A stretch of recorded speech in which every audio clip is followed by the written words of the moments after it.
మన హీరో గారు హీరోయిన్ కొట్టిన అభిమానంతో ప్రేమతో తనకి ఐస్ పెట్టాడు. మన హీరోయిన్ అయితే దమయంతి దగ్గరికి సుందరి వాళ్ళ అమ్మని రెచ్చగొట్టి మరీ పంపించింది. ఇక ఈ రోజు ఎపిసోడ్లో ఇలాంటి మరిన్ని ఇంట్రెస్టింగ్ విషయాలు ఉన్నాయి. అసలు మిస్ అవ్వకుండా లాస్ట్ వరకు చూడండి. అంతకంటే ముందు ఈ వీడియోకి ఒక లైక్ చేసి మన ఛానల్ సబ్స్క్రైబ్ చేసుకోవడం మాత్రం మర్చిపోద్దు. ఈ వీడియో కంటే ముందుగానే మీకు నచ్చిన సీరియల్ చూడాలంటే మాత్రం మన ఛానల్ సబ్స్క్రైబ్ చేసుకోండి.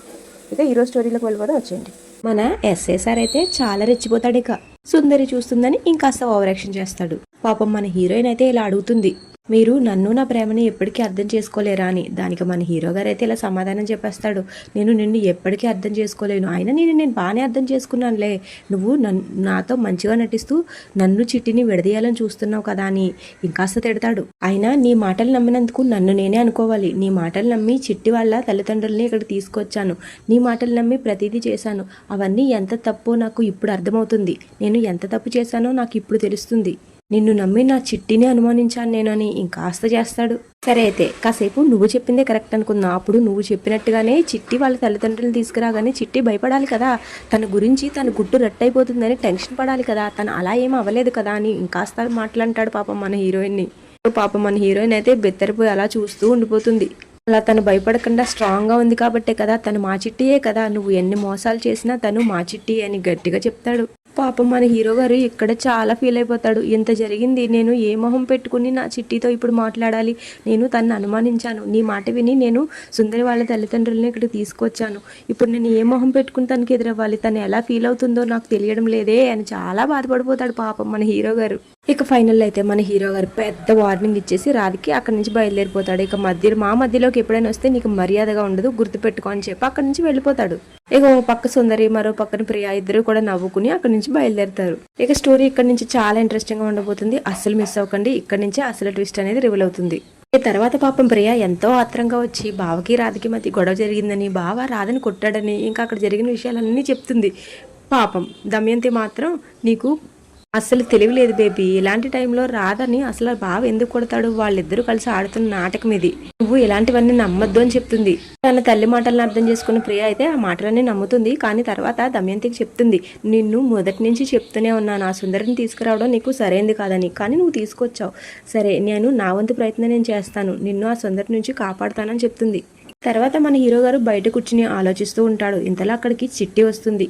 చిట్టి వచ్చి మన హీరో గారి దగ్గర కూర్చుని ఇలా అంటుంది, నువ్వు నన్ను నమ్మడం లేదా బావా, ఎంత నేను నాటకాల కంపెనీలో పెరిగితే మాత్రం వాళ్ళ కూతురుని అయిపోతానా బావా, నేను నీ కోసం పుట్టిన నీ చిట్టిని బావా, నీ ప్రేమ కోసం తప్పిస్తున్న నీ చిట్టిని బావా అని చాలా డైలాగులే కొడుతుంది. హీరో గారు మాత్రం ఎంతకీ మాట్లాడరు, అటువైపు తిరిగి కూర్చుంటాడు. ఏమైంది బావా మాట్లాడు అని మన హీరో గారిని అయితే చేపట్టి వెనక్కి లాగుతుంది సుందరి. కానీ మన హీరో గారు పాపం కళ్ళ నిండా ఏడుస్తూ ఉంటాడు. ఏమైంది బావా, ఎందుకు ఏడుస్తున్నావు అని అమాయకంగా అడుగుతుంది సుందరి. ఇక మన హీరో గారు అయితే ఇక్కడ అసలు మ్యాటర్లోకి వచ్చేస్తాడు. నేను ఆ రాధ మాటలు నమ్మి నిన్ను అనుమానించాను, నేను మొదట్లో రాధతో కలిసి నిన్ను అనుమానించాను, కానీ నా ప్రేమ నా కళ్ళు తెరిపించింది. నీ కోసం ప్రాణాలిచ్చే నీ మరదల్ని నువ్వే అనుమానిస్తున్నావా అని నా మనసు నన్ను నిందించింది. జరిగిందేదో జరిగిపోయింది చిట్టి, నన్ను క్షమించు. నువ్వే కాదు, ఇంకా దేవుడు దిగి వచ్చినా సరే నేను నీ గురించి చెడుగా చెప్తే ఇంకా నమ్మను అని చెప్తాడు. నేను నిన్ను మనస్ఫూర్తిగా నమ్ముతున్నాను, ఇక నువ్వే నా చిట్టివి, నేను వీలైనంత తొందరగా ఆ రాధని బయటికి పంపించేసి నిన్ను పెళ్లి చేసుకునే జీవితాంతో నీతో సంతోషంగా ఉంటాను అని చెప్తాడు. ఇక ఆ మాటలకు సుందరి అయితే పొంగిపోతుంది. మన హీరోగా విక్రమ్ కృష్ణ చేతులు పట్టుకుని థ్యాంక్ యూ బావా, థ్యాంక్ యూ సో మచ్ అని తన ఆనందాన్ని కూడా చెప్తుంది. ఆగండి, ఇదంతా పక్క నుంచి ప్రియ కూడా చూస్తూ ఉంటుంది.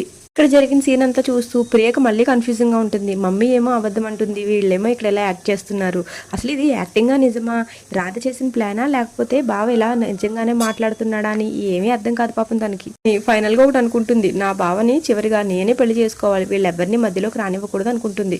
ఇక తర్వాత మన హీరో గారు రూమ్ లోకి వచ్చేస్తాడు. రూమ్ లోకి వచ్చేసరికి రాధ కోపంగా ఉంటుంది. అలా ఒక 2 నిమిషాలు వీళ్ళిద్దరూ ఒకరినొకరు చూసుకున్న తర్వాత ఇక చాలా నవ్వుతూ ఇద్దరు క్లాప్స్ కొట్టుకుంటారు. అదేనండి హైఫై లాంటివి చేసుకుంటారు. అని 2 చేతులతో చేశారు, మరి హైఫైయో కాదో నాకు తెలీదు. తర్వాత వీళ్ళిద్దరు చాలా సంతోషపడి మనం చిట్టిని భలే బురిడి కొట్టించామని, అదే సుందరిని భలే బురిడి కొట్టించామని అనుకుంటారు. ఏం చూసావు రాధా, నేను ఇందాక బయట చేసిన పర్ఫార్మెన్స్ చూడాలి, నిజంగానే నేను చిట్టిని ప్రేమిస్తున్నానని నువ్వు అనుకుంటావు, అంత అలా మాట్లాడానని చెప్తాడు. తర్వాత వీళ్ళ మాటల్లో అనుకోకుండా మన హీరో గారు రాధ బొగ్గ పట్టుకుంటాడు. వెంటనే దానికి చాలా నొప్పి వచ్చేస్తుంది. ఇక దానికోసం డిస్కస్ చేసుకుంటారు వాళ్ళిద్దరు. అయినా మన స్క్రిప్ట్లో నువ్వు నన్ను చంప మీద కొట్టడం లేదు కదా, నువ్వు ఎందుకు కొట్టావు నన్ను, నాకు ఎంత నొప్పిగా ఉందో తెలుసా అని పాపం మన హీరోయిన్ రాధ విక్రమ్ కృష్ణని తిడుతుంది. మన విక్రమ్ కృష్ణ సార్ అయితే ఇలా అంటాడు, సారీ రాధా, నేను నిజంగా కావాలని కొట్టలేదు, అంటే అలా కొడితే సీన్ ఇంకాస్త పండుతుంది కదా, అందుకే కొట్టానని చెప్తాడు. తర్వాత ఇలా కాసేపు గడిచిన తర్వాత మన హీరోయిన్ రాధైతే ఇక కోపం ఇస్తుంది. నువ్వు నన్ను కొట్టినందుకు నాకు కోపం వచ్చిందని అక్కడి నుంచి వెళ్ళిపోతుంది. తర్వాత పాపం మన హీరో గారు వెనక తిరుగుతున్న బుజ్జి నా బంగారం అంటూ బ్రతిమలాడతాడు మన హీరోయిన్ రాధని. తర్వాత ఇక కోపంగా ఉన్న మన హీరోయిన్ రాధ దగ్గరికి వెళ్ళి, సరే అయితే నీ కోపాన్ని అలకని నొప్పిని ఎలా పోగొట్టాలో నాకు తెలుసు అని అక్కడి నుంచి వెళ్ళి ఐస్ క్యూబ్స్ తీసుకువస్తాడు. ఐస్ క్యూబ్స్ తీసుకొచ్చిన తర్వాత మన హీరోయిన్ రాధ బొగ్గ పైన ఐస్ క్యూబ్స్ పెడతాడు. ఇక మన హీరోయిన్ కి ప్రేమతో బొగ్గ మీద ఐస్ పెడతాడు. ఇక బ్యాక్గ్రౌండ్ లో ఒక సాంగ్ వేసుకుంటారు. నేను ఇక్కడే ఒక సీక్రెట్ గమనించానండో, మన హీరో గారి చేతిలో ఉన్నది నిజంగా ఐస్ క్యూబ్ కాదు, ఆర్టిఫిషియల్ ఐస్ క్యూబ్ అది. అప్పుడు నిజంగా ఉన్న ఐస్ క్యూబ్ పెడితే మన హీరోయిన్ కి చల్లగా ఉంటుంది కదా, అందుకనే ఆర్టిఫిషియల్ ఐస్ క్యూబ్ అనమాట అది. ఈవినింగ్ సీరియల్ చూస్తే మీరు కూడా అబ్జర్వ్ చేయండి, నాకు కమెంట్ చేయండి. కాకపోతే ఇక్కడ ఫోటో డిస్ప్లే చేయడానికి ట్రై చేస్తాను, చూసి మీరు నాకు అది ఐస్ క్యూబో కాదో కమెంట్ చేయండి. ఇక అలా మన హీరో గారు ప్రేమతో ఐస్ క్యూబ్ పెడుతూ ఉంటాడు. తర్వాత ఐస్ క్యూబ్ జారి మన హీరోయిన్ బ్లౌజ్ లో పడిపోతుంది. పాపం మన హీరోయిన్ రాధ మాత్రం మెలికలు తిరిగిపోతూ ఉంటుంది ఐస్ క్యూబ్ కోసం. మన హీరో గారు బ్లౌజ్ లో ఉన్న ఐస్ క్యూబ్ తీయడానికి ట్రై చేస్తాడు.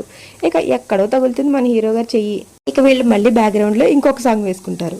ఇద్దరు ఫ్రీజ్ అయిపోతారు. ఇక అలా ఈ రోజు ఎపిసోడ్ అయిపోతుంది. రేపటి ఎపిసోడ్ లో మన హీరోయిన్ రాధ అయితే సుందరి వాళ్ళ అమ్మని రెచ్చగొట్టి దమయంతి చీర తెచ్చుకోమని చెప్తుంది. పిన్ని పాత్ర కంటే తల్లిదండ్రుల పాత్ర హైలైట్ అవ్వాలి కదా, ఆవిడ అలాంటి చీరలు వేసుకుంటుంది, మీరు వెళ్ళి ఆవిడ దగ్గర చీరలు తెచ్చుకోండి అని సుందరి వాళ్ళ అమ్మని బాగా రెచ్చగొడుతుంది. సుందరి వాళ్ళ అమ్మ అయితే రెచ్చిపోయి మన దమయంతి దగ్గరికి వెళ్ళి చీర లాగేసే ప్రయత్నం చేస్తుంది. ఇక వీళ్ళ గొడవను బయట నుంచి చూస్తే ఎంజాయ్ చేస్తుంది మన హీరోయిన్ రాధ. ఇదండి రేపటి ఎపిసోడ్ కూడా చూసారు కదా. రేపటి ఎపిసోడ్ కూడా ఇలాగే టీవీలో కంటే ముందుగా చూడాలనుకుంటే ఏం చేయాలి, మన ఛానల్ని సబ్స్క్రైబ్ చేసుకోవాలి. ఇంకా ఈ వీడియోకి మాత్రం లైక్ చేయడం అస్సలు మర్చిపోవద్దు.